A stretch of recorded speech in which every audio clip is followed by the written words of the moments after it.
विद्यार्थियों, 11वीं कक्षा में हिंदी विषय में आधार पाठ्यक्रम के अंतर्गत आपको आरोह भाग 1 पढ़नी है, जिसका चित्र यहाँ लगा हुआ है। अब आपसे यह उम्मीद की जाती है कि आप अपने हर पाठ को विशेष समझ के साथ पढ़ें। आपके पास अपने परिवेश का जो अनुभव है, उस अनुभव से जोड़ कर पढ़ें और इस तरह पढ़ने से आपकी जो अपनी समझ बनती है, उस समझ को अपने भावी जीवन में आप उपयोग भी करेंगे। आगे हम जितने भी पाठ पढ़ेंगे इस पाठ्य पुस्तक के, उसमें इस बात का हम विशेष ध्यान रखेंगे। आपके पाठ्य पुस्तक में काव्य खंड के अंतर्गत पहले पाठ में कबीर दास के 2 पद पढ़ने हैं। कबीर दास के विषय में आप 9वीं कक्षा में क्षितिज ए पाठ्य पुस्तक में पढ़े होंगे। आइए हम यहाँ संक्षेप में उनके विषय में कुछ बातें कर लेते हैं। कबीर दास का जन्म सन 1398 ईस्वी में वाराणसी में हुआ था। इनके जीवन के विषय में तमाम तरह की किंवदंतियाँ प्रचलित हैं। किंवदंतियाँ किसे कहते हैं? लोक में प्रचलित वे बातें जो जनश्रुति के रूप में चली आती है, आज भी हम परंपरा के रूप में उसे सुनते हैं, लेकिन उसका कोई तथ्यात्मक प्रमाण मौजूद नहीं है, तो ऐसी बातों को किंवदंती कहते हैं। लोक में प्रचलित है कि वाराणसी में लहरतारा तालाब के किनारे कबीरदास नीरू और नीमा नामक जुलाहा दंपति को पड़े हुए मिले थे। उस दंपति ने इनका पालन पोषण किया। बड़े होने पर यह सन्यास की तरफ आकर्षित हुए। ये सिद्धों के संपर्क में आए, नाथों के संपर्क में आए, मस्जिद गए, मंदिर गए, रामानंद से राम नाम की दीक्षा ली, शेख तकी से दीक्षा ली। तो इस तरह से सन्यास की तरफ आकर्षित होकर यह कई जगहों पर या कई धार्मिक परंपराओं संप्रदायों की तरफ गए, लेकिन कहीं इनका मन रमा नहीं।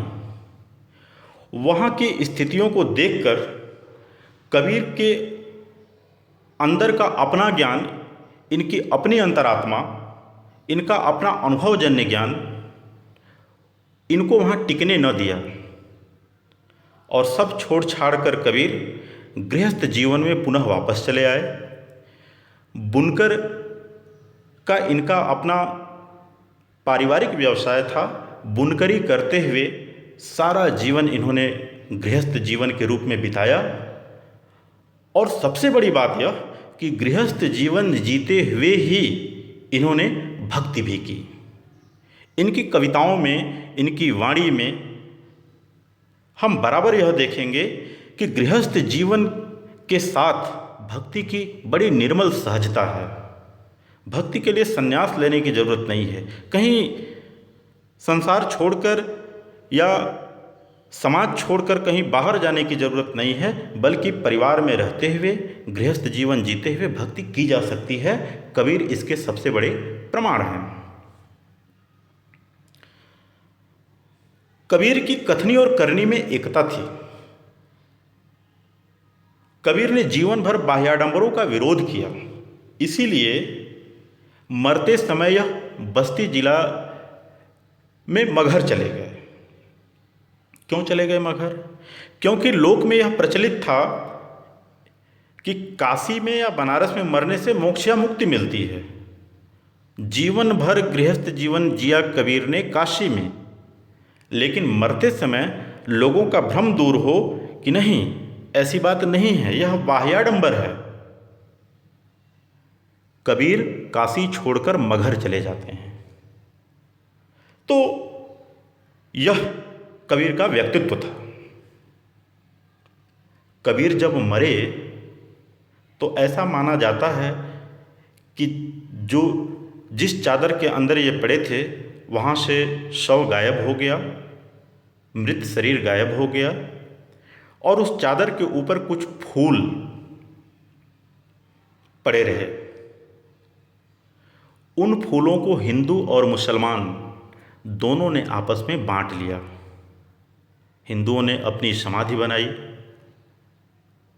और मुसलमानों ने उन्हें उसे दफनाया, उन फूलों को। इस किंवदंती से क्या पता चलता है? कबीर के व्यक्तित्व के विषय में पता चलता है। कबीर जीवन भर अपनी कविताओं में हिंदू मुसलमान या समाज के लोगों को जोड़ने का जो प्रयास करते रहे,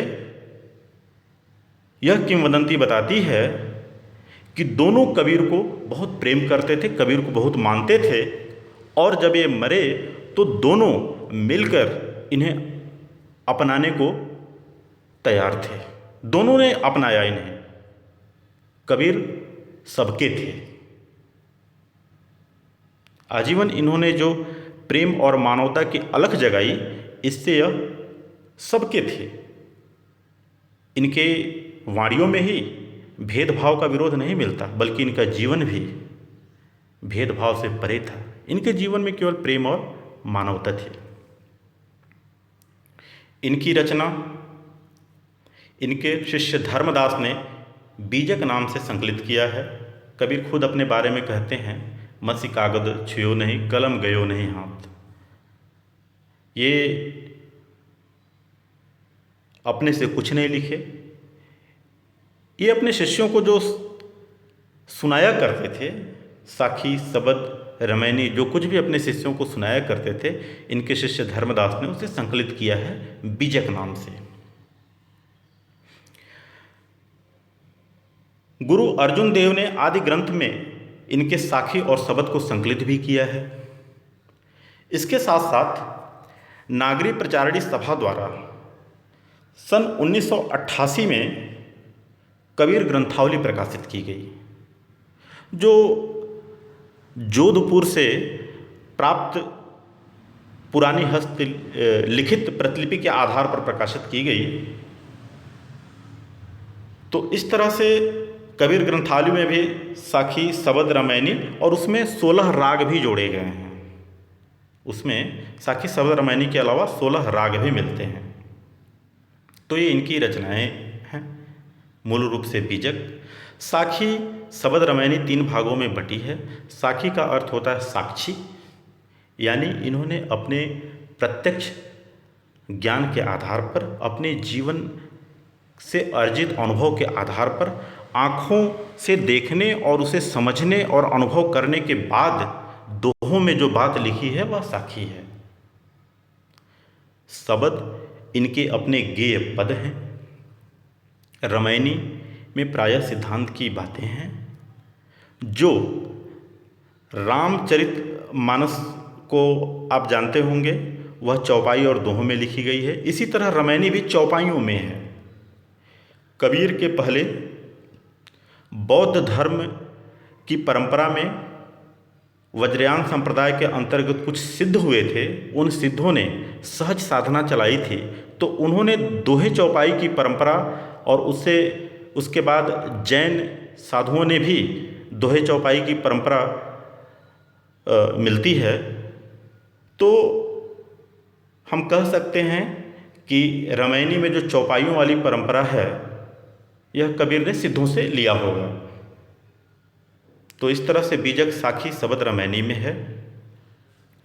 साहित्यिक विशेषताओं के अंतर्गत हम अगर बात करें तो कबीर एक परमात्मा सर्वत्र व्याप्त, गुरु कृपा से मिलन संभव। कबीर का मानना था कि परमात्मा एक है और समस्त चराचर में वह व्याप्त है। हर जीव में परमात्मा व्याप्त है, उस जीव का अपना स्वरूप धर करके परमात्मा उसी में स्थित है। वह अंदर ही है, बाहर खोजने की उसे कहीं जरूरत नहीं। फिर भी हम उसे क्यों नहीं जान पाते? क्योंकि जब तक गुरु की कृपा नहीं होगी, हमारे अपने ज्ञान चक्षु खुलेंगे नहीं, जब तक ज्ञान का प्रकाश हमें गुरु से नहीं मिलेगा, तब तक हम परमात्मा से नहीं मिल सकते, क्योंकि इंद्रियां हमें हमारी भरमाए रहती हैं। दूसरी बात, करुणाजनक प्रतिरोध, बाह्याडंबरों का विरोध। जो दो पद हैं, इन दो पदों को पढ़ते समय हम देखेंगे खास तौर से ये इसी बाह्याडंबरों के विरोध और करुणाजनक प्रतिरोध को आधार बनाकर ही लिखे गए हैं। कबीर ने देखा कि बाहर समाज में साधारण जनता आपस में लड़ रही है। आपस में दो लरी लरी मुए, दोनों लड़ लड़ करके मर रहे हैं। मरम न काहू जाना, मर्म कोई जानता ही नहीं है। यह देखकर कबीर बड़े दुखी हो जाते हैं, बड़े द्रवित होते हैं। और जनता की यह स्थिति देखकर द्रवित होकर करुणा से भरे हुए कबीर देखते हैं और बाह्याडंबरों का प्रतिरोध करते हैं। इन बाह्याडंबरों के जो पोषक हैं उनका विरोध करते हैं। साधारण जनता में समझ का अभाव है, वह लड़ रही है, लेकिन जो समझदार हैं वह भी नहीं रोक रहे हैं, वह भी इन्हें भरमाए हुए हैं। यह सब कबीर देखकर बाह्याडंबरों का विरोध करते हैं। इनके पोषक जो लड़ाने वाले हैं उनका विरोध करते हैं। लेकिन इन सारे विरोध के बीच में करुणा है, प्रेम और मानवता का समर्थन। कबीर ने आजीवन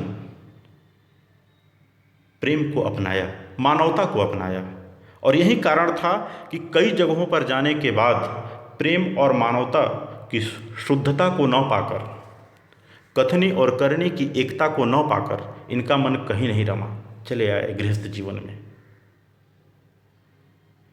इनकी रचनाओं में प्रेम और मानवता का संदेश मिलता है। कबीर का एक दोहा 9वीं कक्षा में आप पढ़े होंगे, क्षितिज ए में आपको याद होगा। प्रेमी ढूंढत मैं फिरा, प्रेमी मिला न कोय, प्रेमी को प्रेमी मिले, सब विष अमृत होय। जितना विष है, जितनी बुराई है, प्रेमी मिलते ही, प्रेम का भाव आते ही सब दूर हो जाता है। हम सब में परमात्मा को देखने लगते हैं, सबसे प्रेम करने लगते हैं, कहीं कोई विरोध नहीं रह जाता। अहंकार और माया सबसे बड़े शत्रु। तो इस प्रेम और मानवता के मार्ग में बाधक कौन है? इस प्रेम और मानवता के सबसे बड़े शत्रु कौन है? दो। एक तो हमारा अहंकार, मैं ही सर्वोच्च हूँ, बाकी सब तुच्छ हैं। इस भाव से जीना और दूसरे को पीड़ा देना, कष्ट देना, अपने ही ऊपर उठना और दूसरे को नीचे गिराते रहने की, दबाते रहने की जो भावना है, अपने को सर्वोच्च समझने की जो भावना है, यह भावना ही अहंकार कहलाती है। यह मनुष्यता से बहुत दूर ले जाती है। हृदय में प्रेम की जगह ईर्ष्या और घृणा पैदा कर देती है और मनुष्य अपना नरक खुद भोगने लगता है। अहंकारी आदमी अपना नरक खुद भोगता है और भोगते भोगते मर जाता है। तो प्रेम और मानवता के मार्ग में सबसे बड़ी बाधा अहंकार है। माया। माया क्या है? हमारी ज्ञानेंद्रियां जो ज्ञान ग्रहण करती हैं वह इतना आकर्षित कर देती हैं हमें कि हमारी बुद्धि भ्रमित हो जाती है। ज्ञानेंद्रियों द्वारा बुद्धि को भ्रमित कर देना ही माया है। लेकिन जब हमारा विवेक जागृत होता है और हम इन ज्ञानेंद्रियों द्वारा भरमाए नहीं जाते, बल्कि अपने विवेक को जागृत रखते हुए ज्ञानेंद्रियों से ग्रहण किए हुए ज्ञान का तटस्थ आकलन और मूल्यांकन करते हुए अपने को समझते हैं, अपने को जानते हैं, अपने हृदय में प्रेम को संजोए रखते हैं, परमात्मा से अपने मेल को बनाए रखते हैं, सारी सृष्टि को परमात्मा मैं जानकर सबसे प्रेम करते हैं, तो यह है परमात्मा से मिलन, यह है मानवता का भाव। और इस भाव में सबसे बड़ी शत्रु क्या है? माया है। इनकी भाषा सहज, सरल और सदुक्कड़ी। सदुक्कड़ी का क्या तात्पर्य है? साधुजन किसी एक स्थान पर नहीं रहते, वह देशाटन करते हैं, भटकते रहते हैं। कबीर ने भी कई जगहों पर घूमा। जब कबीर कई जगहों पर घूमे तो घूमते हुए जहाँ जहाँ गए वहाँ वहाँ की भाषा, जो कुछ यह जान पाए, सीख पाए, वहाँ की वाणी में अपनी बातें कबीर ने कहीं। इसलिए इनकी कविताओं में, इनकी वाणी में मूल रूप से 5-6 भाषाओं का मिश्रण मिलता है। कौन कौन? खड़ी बोली, ब्रज, अवधी, राजस्थानी, पंजाबी, कुछ पूर्वी प्रयोग। तो इस तरह से आलोचकों ने या लोगों ने, हिंदी के विद्वानों ने कबीर की भाषा को पंचमेल खिचड़ी भी कहा है, सदुक्कड़ी भाषा भी कहा है। एक हजारी प्रसाद द्विवेदी हिंदी के विद्वान हुए। उन्होंने कबीर की भाषा के विषय में लिखा है कि बात को कहने में, भाषा के मामले में, अपनी बात रखने में कबीर अपना कोई सानी नहीं रखते। ये कबीर को वाणी का डिक्टेटर कहते हैं। डिक्टेटर मतलब तानाशाह। सीधे सीधे बन पड़ी तो सीधे सीधे, नहीं तो दरेरा देकर अपनी बात को भाषा से कहलवा लिया। दोहा, छंद और गेय पद शैली। कबीर की जो साखियां हैं वह दोहों में हैं। इनके जो शब्द हैं वह गेय पद हैं। रामायणी के बारे में हमने बात की कि वह चौपाइयों में है। तो इस तरह से कबीर के विषय में हमने संक्षिप्त बातचीत की। अब हम इनके पहले पद को पढ़ते हैं। हम तो एक एक करी जाना, दोई कहें तिन्ही को दो जग, जिन नाहिन पहचाना, एकै पवन एक ही पानी, एकै ज्योति समाना, एकै खाक गड़े सब भाड़े, एकै कुहरा साना, जैसे बाढ़ी काष्टही काटै, अगिनि न काटै कोई, सब घटी अंतरि तू ही व्यापक, धरे स्वरूपै सोई, माया देख के जगत लुभाना, काहे रे नर गरबाना, निर्भय भया कछु नहीं व्यापै, कहे कबीर दीवाना। हम तो एक एक करी जाना। इस पंक्ति के आप 2 अर्थ ले सकते हैं। पहला अर्थ देखिए, हम तो एक एक करी जाना। हमने, हम तो हमने, कबीरदास कहते हैं हमने एक एक करी जाना, एक एक को करके देख लिया। सिद्ध साहित्य के जो संत थे, सिद्ध साहित्य वालों को भी देख लिया, नाथ पंथ वाले जो थे उनको भी देख लिया, मस्जिद भी जाकर देख लिया, मंदिर भी जाकर देख लिया। हर जगह हमने एक एक करके, एक एक करी, एक एक करके जान लिया। हम तो एक एक करी जाना, हमने एक एक को करके जान लिया, देख लिया। यह पहला अर्थ। दूसरा अर्थ क्या है? हम तो एक एक करी जाना। हम तो एक हैं। हम जितने भी लोग हैं वह एक हैं। हम में कोई भेद नहीं है, सब एक हैं। क्यों एक हैं? एक करी, क्योंकि एक ही के द्वारा हम सभी किए हुए हैं, एक ही परमात्मा के द्वारा हम सभी बनाए हुए हैं, एक ही परमात्मा हम सभी में स्थित है, ऐसा मैंने जाना। हम तो एक एक करी जाना। यही मैं जानता हूँ कि एक ही परमात्मा द्वारा हम सब बनाए गए हैं, एक ही परमात्मा हम सब में स्थित है, इसलिए हम सभी एक हैं। यह दूसरा अर्थ है। दोई कहें तिन्ही को दो जग। जो दो कहते हैं, जो भेदभाव करते हैं, जो कहते हैं नहीं परमात्मा अलग है और जीवात्मा अलग है, उनको क्या मिलता है? दोजग। दोजग, दोजख फारसी शब्द का हिंदी तद्भव है। दोजग नरक। दोई कहें तिन्ही को दोजग। जो दो कहते हैं उनको दोजग, उनको नरक मिलता है, वो नरकगामी होते हैं। जिन नाहिन पहचाना। जिन्होंने नाही नहीं पहचाना पहचाना जाना। जो नहीं जानते इस सत्य को, जो इस भाव को नहीं पहचानते, जो इस सत्य को नहीं जानते, जो इस बात को नहीं जानते, वहीं दो कहते हैं और उनको नरक मिलता है। कौन सा सत्य? वहीं ऊपर वाली लाइन में जो सत्य है, हम तो एक एक करी जाना, हमने एक एक करके देख लिया, हम तो एक, हम सब एक हैं। एक करी जाना, एक ही परमात्मा के द्वारा हम सब किए हुए हैं। इस सत्य को न जानकर जो दो कहते हैं, जो भेद करते हैं, जो अलगाव करते हैं, उनको नरक मिलता है।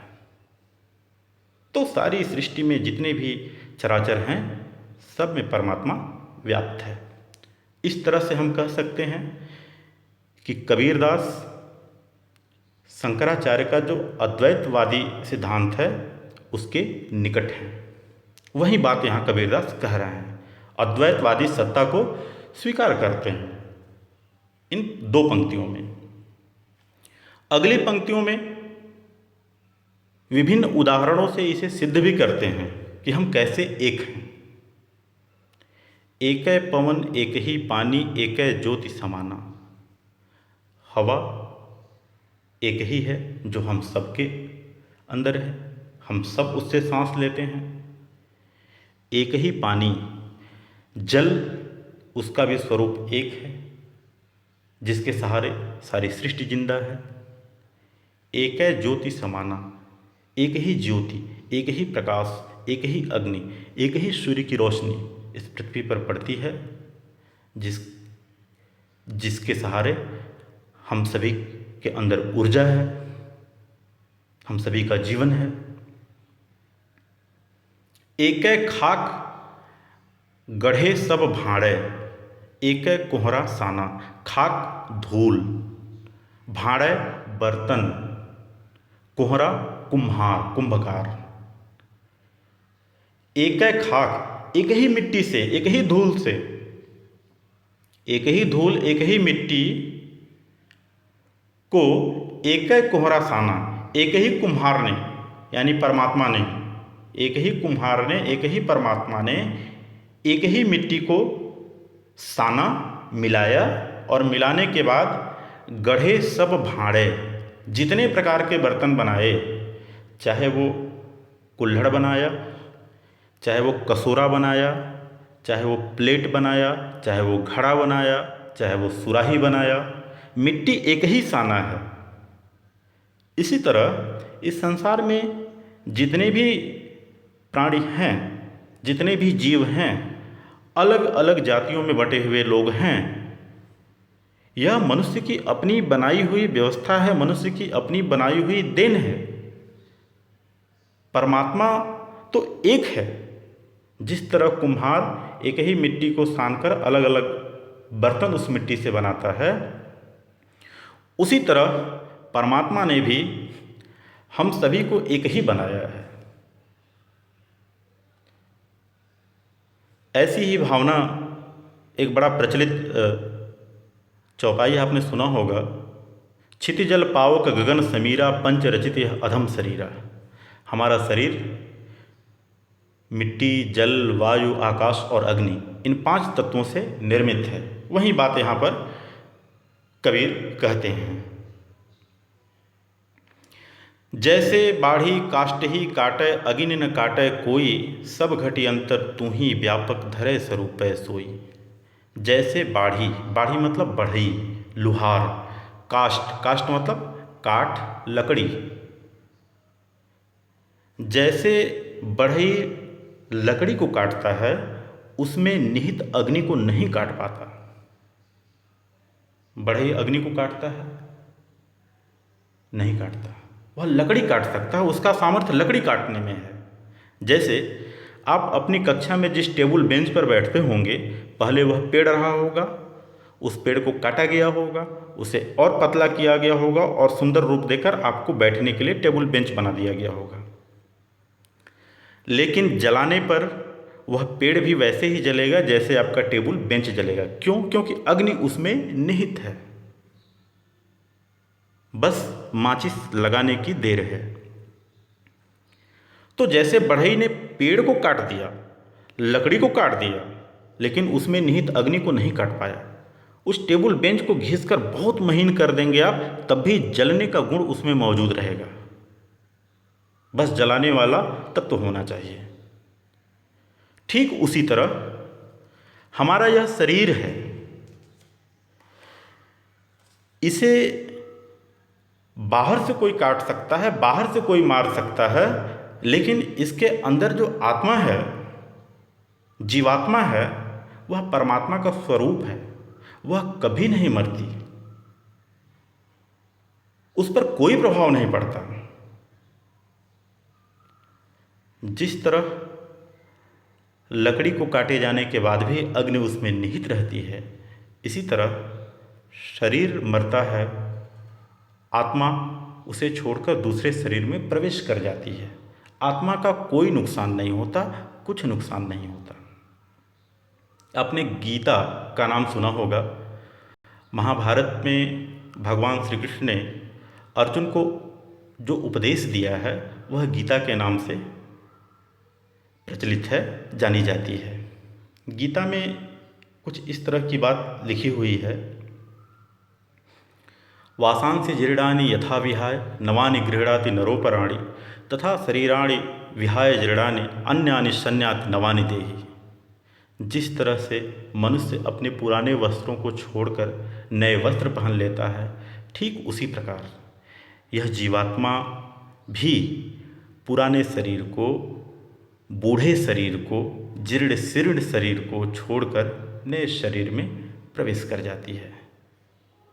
उसी में और उसके साथ साथ हमारे यहाँ उपनिषदों में भी यह भाव मिलता है लिखा हुआ, मुझे स्मरण आ रहा है। न जायते म्रियते वा कदाचिन नायम भूत्वा भविता वा न भूयः अजो नित्य शाश्वतो अयम पुराणो न हन्यते हन्यमाने शरीरे। शरीर के मारे जाने के बाद भी वह आत्मा नहीं मारी जाती, उसका कुछ नहीं बिगड़ता।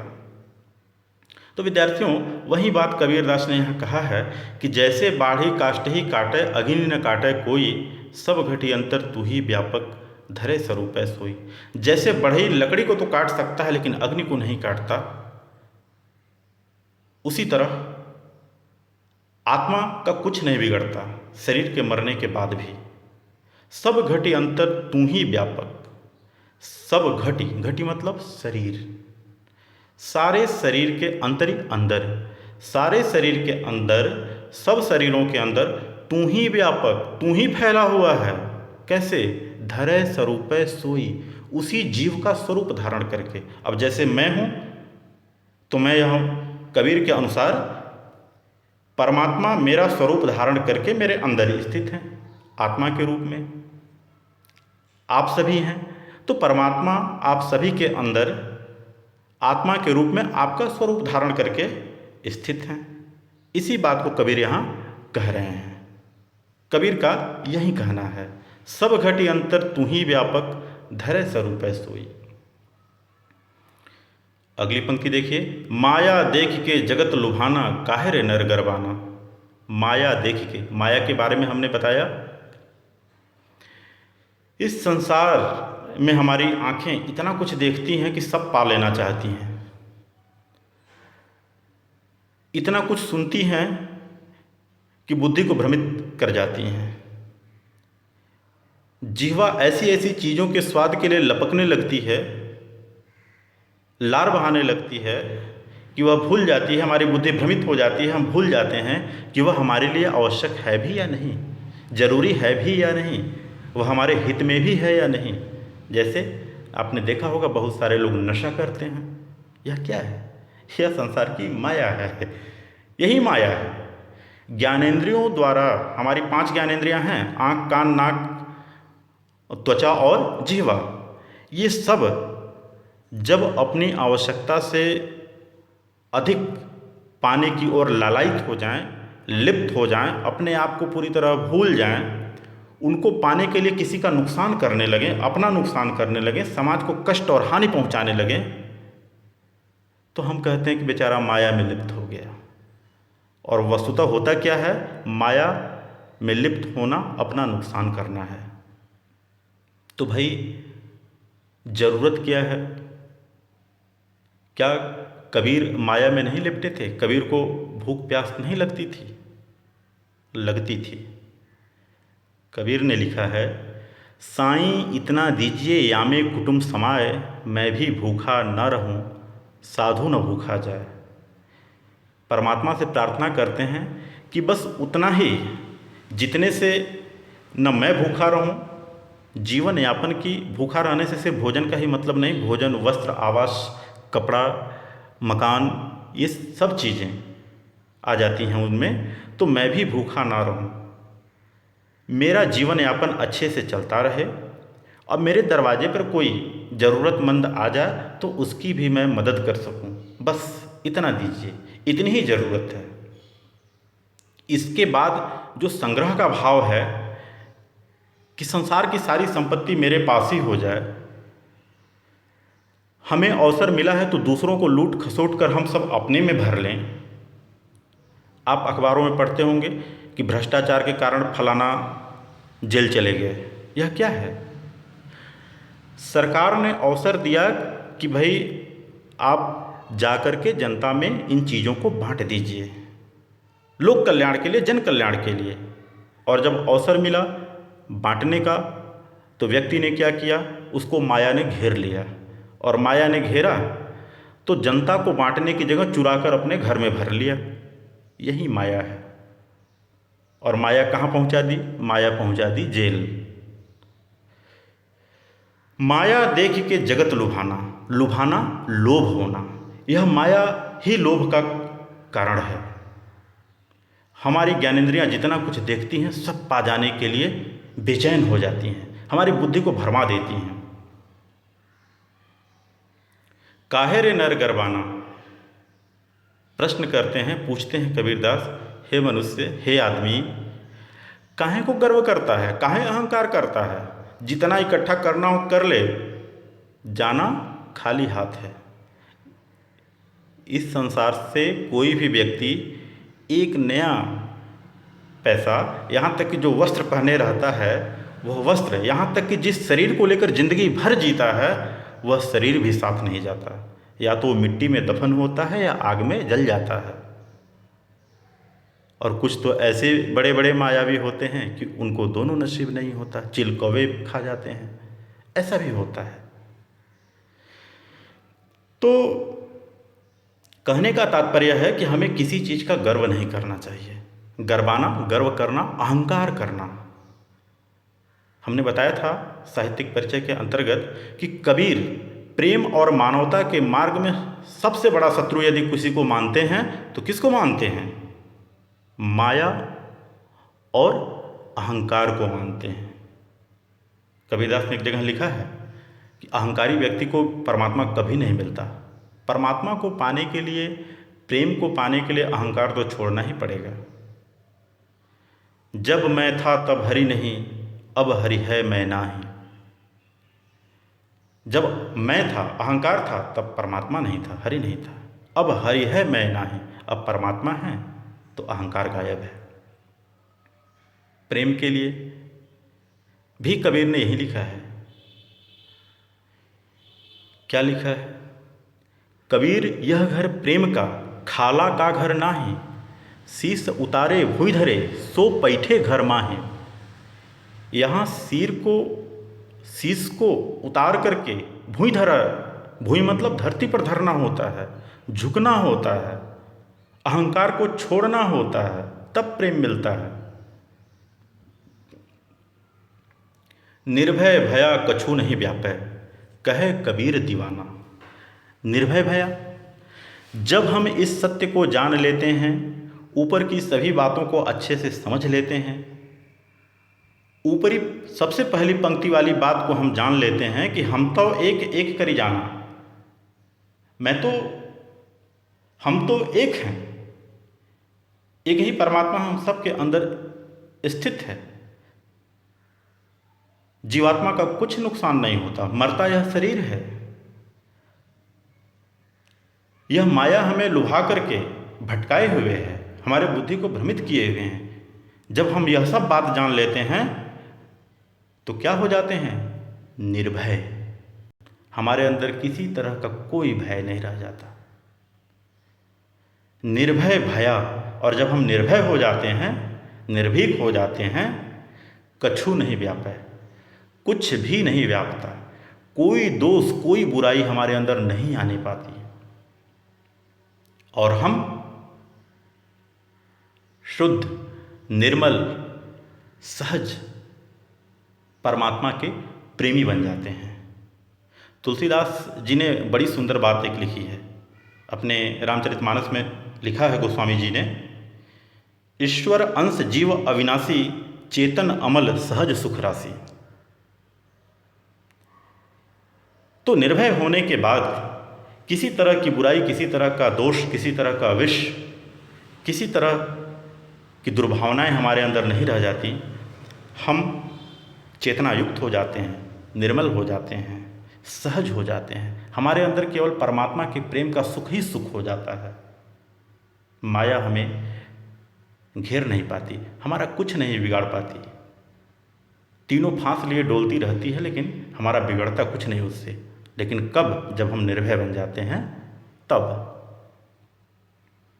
कहे कबीर दीवाना, ये बातें दीवाना कबीर कह रहे हैं। दीवाना का तात्पर्य क्या होता है? दीवाना का मतलब होता है किसी भी भाव में या किसी भी कार्य में सब कुछ छोड़कर पूरी तरह से तन्मय हो जाना, इतना तन्मय हो जाना, इतना तल्लीन हो जाना, इतना डूब जाना, इस कदर उस कार्य में लग जाना, संलग्न हो जाना कि बाहरी दुनिया का तो दूर छोड़िए, अपने शरीर की भी सुध बुध न रहे, इतना तल्लीन हो जाना। तो कबीर दीवाना है। किसके दीवाने हैं? परमात्मा के दीवाने हैं, परमात्मा के प्रेम के दीवाने हैं। तो प्रेम और परमात्मा, यह दो कबीर के पूरे जीवन का, उनकी पूरी कविताओं का, उनकी वाणी का आधार है। प्रेम और परमात्मा को समझे बिना कबीर को नहीं समझा जा सकता। कबीर प्रेम के दीवाने हैं, परमात्मा के दीवाने हैं। तो आप अर्थ समझ गए होंगे, अच्छे से समझ गए होंगे। हम यह कह सकते हैं कि परमात्मा चराचर संसार में अद्वैत सत्ता के रूप में व्याप्त है, फैला है, विद्यमान है। यह ज्ञान होते ही जीव निर्भीक हो जाता है, निर्भय हो जाता है, और वह माया से बिल्कुल भी प्रभावित नहीं होता। यह एक लाइन में, दो लाइन में इस पूरे पद का सारांश या केंद्रीय भाव है। शिल्पगत विशेषता के अंतर्गत, जैसा कि मैंने साहित्यिक परिचय के अंतर्गत बताया, सहज सरल सदुक्कड़ी भाषा है, गेय पद शैली है, अनुप्रास अलंकार है, पद मैत्री और लयबद्धता आप देख सकते हैं। एकै पवन एक ही पानी, एकै ज्योति समाना, एकै खाक गढ़े सब भाड़े, एकै कोहरा साना। एक का जो प्रयोग है पद मैत्री का, कितना सुंदर प्रयोग किया है कबीरदास ने यहाँ पर। और कबीरदास ने प्रयोग किया क्या है, वह स्वाभाविक रूप से निकला है। कबीरदास ने लिखा कुछ नहीं था, और न वो अलंकार या शिल्प की विशेषता से कुछ कह रहे थे। बस सहज भाव से जो भावनाएं व्यक्त होती रही थी, उन भावनाओं को उनके शिष्य धर्मदास ने संकलित कर दिया है लिख करके। तो पद मैत्री और लयबद्धता का बड़ा सुंदर उदाहरण है यह पद। भाड़य, कोहरा, काष्ठ, अग्नि, माया आदि रूपकों का भी प्रयोग किया है। रूपक या प्रतीक कह सकते हैं उनको आप, जो अपने वास्तविक अर्थ के अलावा दूसरा अर्थ भी देते हैं, वे रूपक कहलाते हैं या प्रतीक कहलाते हैं। खाक, धूल, मिट्टी, जो पंच तत्वों में एक तत्व है, उसके लिए प्रयोग किया गया है। भाड़य, बर्तन, यहाँ सभी जीवात्मा रूपी मनुष्यों के लिए प्रयोग किया गया है। कोहरा, परमात्मा के लिए प्रयोग किया गया है। ज्योति, अग्नि रूपी पंचतत्वों में से एक तत्व के लिए प्रयोग किया गया है। तो इस तरह से ये रूपक या प्रतीकों का प्रयोग है। भाव साम्य के लिए हमने बीच बीच में कई पद या श्लोक वगैरह जो स्मृति में आए जुड़े हुए भाव से संदर्भित थे वह हमने बताया आपको। अब भाव साम्य के रूप में तुलसीदास वाली वह पंक्ति लिख सकते हैं, ईश्वर अंश जीव अविनाशी, चेतन अमल सहज सुख राशि। तो विद्यार्थियों, कल हम अगले वीडियो में दूसरा पद पढ़ेंगे और प्रश्नोत्तर भी देखेंगे उस वीडियो में। तब तक के लिए धन्यवाद।